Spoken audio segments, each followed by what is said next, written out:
Close Up is brought to you by the Kia Sorento R, redefining the power of Kia. Question, would you save a dolphin or would you save a job?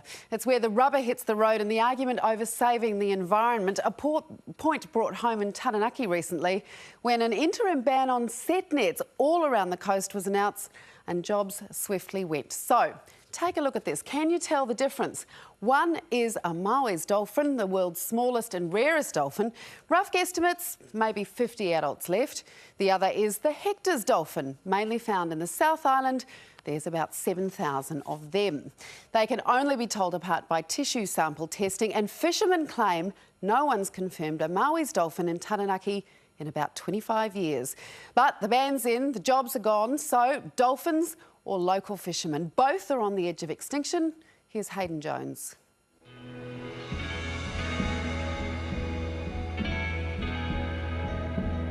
In coastal Taranaki, fishermen of all persuasions have long flocked to the sea for food. These days it's mostly amateurs. Except for 63-year-old Ian McDougall, who's one of just 5 commercial fishermen left in New Plymouth. I shifted over here about 18 odd years ago. I came over for my eldest boy's wedding and fell in love with the place. Had no idea what I was going to do, and I just happened to fall into fishing. I love it.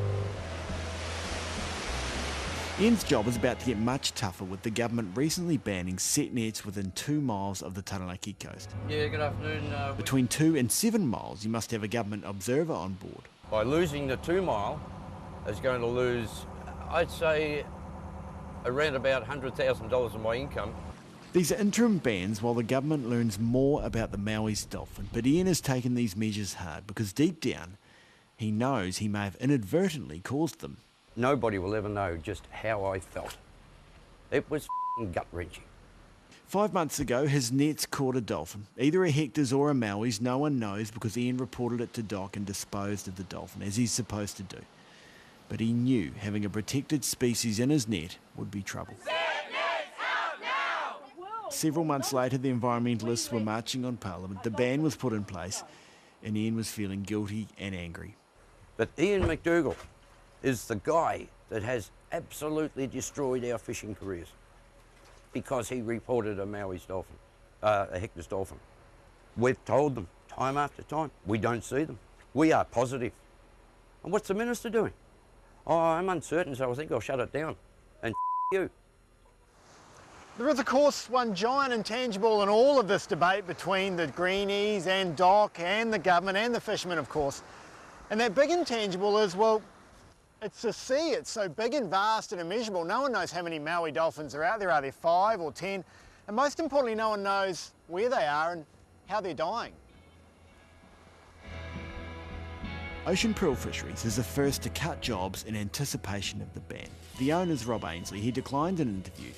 He says he's not up to it after having to cut staff this week from 18 to around 6. And the ban is all the customers can talk about. Well, it's just a disaster for the local fishermen, isn't it? Warwick Charles was the first to lose his job at Ocean Pearl. He's only ever been a fisherman. There's not even one job in here at all. Nothing. He says he was told by his boss that the set net ban had cost him his career. It's a ban to save a dolphin he says he's never seen in 2 decades on the water. We tried and tell them we haven't seen no dolphins out here for over 20 years, any Hector's or Maui dolphins, and they don't believe us. As far as they're concerned, fishermen are just liars. I did learn one thing a long time ago: if you lead with your chin, some bugger's going to whack it. Gordon Brown's a senior columnist at the Taranaki Daily News. Earlier this week, he launched into print accusing the government of acting on flimsy evidence. Is this much different from the Taniwha and the highway had to be shifted to go around this mythical Māori ancestry? It's just rubbish, I'm sorry. And once somebody produces a Maui dolphin, confirmed sighting off Taranaki, then let's have an appropriate response. Gordon's column was a lightning rod for both camps and an easy target for those who sling their arrows online. Do you think your opinion would be in the majority or minority in Taranaki? I think in New Zealand it would be in the majority, simply because, well, we all love dolphins, let's accept that. I mean, who didn't like Flipper? Here's the reality. We are being dictated to by a noisy minority who keep making the same noise over and over until we will be paralysed into doing anything. Keith Mawson owns Egmont Seafoods. He's paid $2 million, he says, for a fish quota he's being restricted access to. This was on land. It would be similar to the government coming and taking a portion of a farmer's farm and not looking at compensating. Keith says essentially banning 5 Taranaki fishing boats won't save the Maoris. There are other effects on this Maui dolphin population, such as pollution, disease, predation, boat strikes. The only one that the government have addressed at this stage is fishing. And if fishing is the only one that they're going to continue to concentrate on, this population is doomed. Back at the wharf, Ian's boat is back. A pretty poor day, actually. One of those days in the office you didn't want to be there.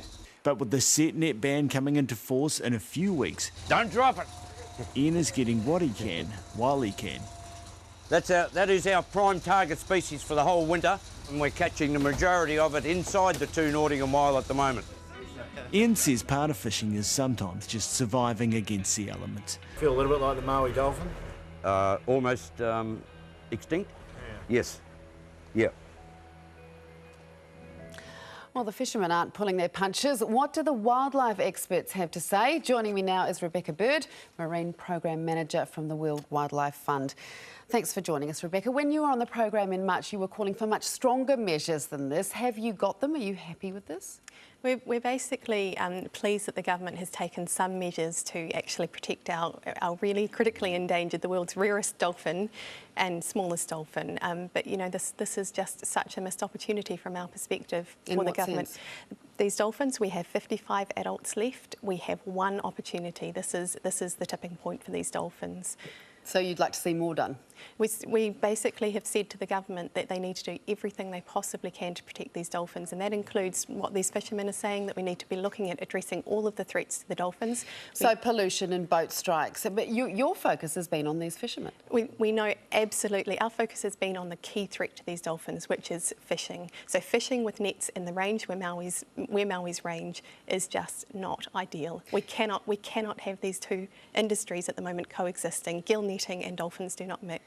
We're only talking about 5 boats here. Isn't this like using a sledgehammer to crack a nut? Well, unfortunately, Maui's are so precariously balanced on the edge of extinction that we need to do everything we can. There is such an opportunity here, and we do have the opportunity. There is a strong science perspective that if we do everything we can now, that these dolphins will recover. Now, nobody's suggesting that we shouldn't be working to save a species, but as you've just heard, these guys don't believe the dolphins are there. Nobody's seen one in 25 years. You suggest perhaps that they're not telling the truth? What we know is that there has been a serious lack of knowledge in terms of what's going on in these fisheries, and that is that we haven't had good observer coverage in these fisheries. We've also had a lack of reporting in terms of when dolphins have been caught. There are dolphins that are recorded in what's called a mortality database that the Department of Conservation maintain, where dolphins have signs of death. Net marks on them. So the other issue that we have is that there are verified sightings, so there are research sightings and there are also verified public sightings that show that these dolphins are in this area. But a fisherman of 20 years says he's never seen one, and you're not buying that. Well, we have unequivocal proof that in January this year a dolphin was caught in a net off the coast of Taranaki. And it was reported? It was reported, the right thing happened, although that information took a while to filter through the system, but yes, it was reported, and you know, that's what needs to happen. Was there any proof it was a Maui dolphin? The strongest proof that we have is that this is in Maui's range, and so I think the argument when you're talking about 55 dolphins is that that is absolutely fundamentally important for dolphins' habitat. Because if the convention is if one is caught, it's disposed of, I take it it's thrown overboard and left, there's no tissue sample taken. If the only way you can tell them apart is by tissue sampling, how are you getting accurate records? Well, actually, this is because this is Maui's habitat, and for the first time with this biopsy research that's been recently, with the latest population estimate, we understand that there are Hector's dolphins that are found within the Maui's population, and that's very exciting for these species from a biological perspective because that is their lifeline potentially. So you believe they're there. You reckon you can work with the fishing industry, you've said that, to ensure the survival of the species. What are you doing? You haven't said how you're working with them. We sat down with the fishing industry nearly a decade ago to discuss these very issues, when we said we have a dolphin that is on the brink of extinction. We need to do everything we possibly can now to address this issue. But the community is hurting in Taranaki right now, as of this moment. Have you been down there to talk to them? Well, WWF has been in the community along the North Island West Coast for nearly a decade. We've been working in the community from an education perspective and from a community perspective, and we absolutely do not wish jobs to be lost over this issue. And I'm really concerned that we're in this predicament. So wouldn't you say it's worth 50 jobs, perhaps, to ensure the survival of a species? These dolphins are much more valuable to New Zealand alive and thriving in our waters than they are dead. Worth 50 jobs? They're worth every bit of employment opportunity that we can possibly look at. The opportunity here is for a transition. These fishers do not have to fish with gill nets, and that's something we know that these fish can be caught using other methods. There is the opportunity for transition here. And I feel that we're in a position where these people have been let down by their own industry representatives and by the government management system, and they have a right to be angry. All right, Rebecca Bird, thanks for your time. Thank you.